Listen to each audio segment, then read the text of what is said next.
Speaking of that, the camera we chose earlier requires a custom tracking code and doesn't work if it's too dark. So instead, we're going to use... Wait, John, hear me out.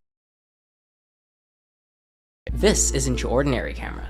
This is a time-of-flight camera, and it sees in depth. Unlike a normal camera that captures light, this one emits light. Let's imagine the simplest scenario, trying to detect the distance to that wall. The TOF camera emits a single wave of light, which bounces off the wall and comes back. Now if you look closely, the returning light looks almost the same as what was sent out, just slightly shifted. This is called the phase shift, and by measuring it, the camera can directly calculate the distance. Isn't that just LiDAR? You might be thinking, isn't that just LiDAR? Most LiDAR use direct time-of-flight, which times how long a light pulse takes to return, which works great for these large buildings. But at short distances, those nanosecond differences become super hard to measure. By using an indirect time-of-flight camera, we measure how long the light shifts, which works better for short distances and allows the camera to be much more compact. But what if you're aiming at something that isn't just a flat wall? Well, instead of sending a single beam of light, the camera sends light in all directions. Since the distance is directly proportional to the phase shift, we get this beautiful depth picture. Wow, that's pretty cool. Now in theory, using this camera is a pretty good choice, but in reality... Really, what does this even mean? We got an ArduCam uncone error. Oh, would you look at that? There's absolutely no description of what an uncone error is. By some miraculous miracle and by downloading a bunch of firmware that we probably weren't supposed to, even the time-of-flight camera was now starting to work, and the tracking code was coming along together as well. Now, it was only a matter of integrating everything together.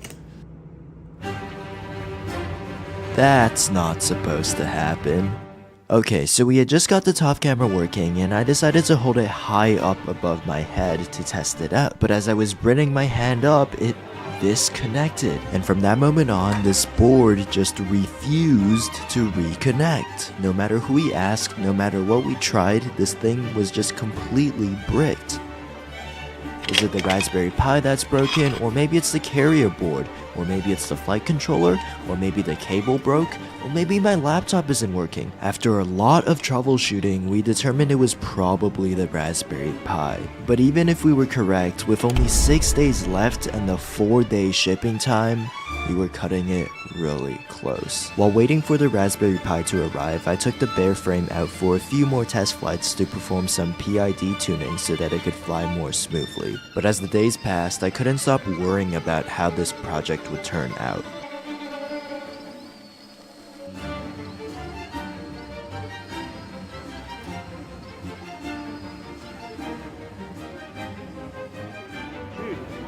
That's horrendous. Yeah? I think I watched the video. Wait, actually? Yeah, the one I guess that's our project number 2. Little did he know, this alleged project number 2 was on the brink of collapse. If this doesn't work, the project is officially over.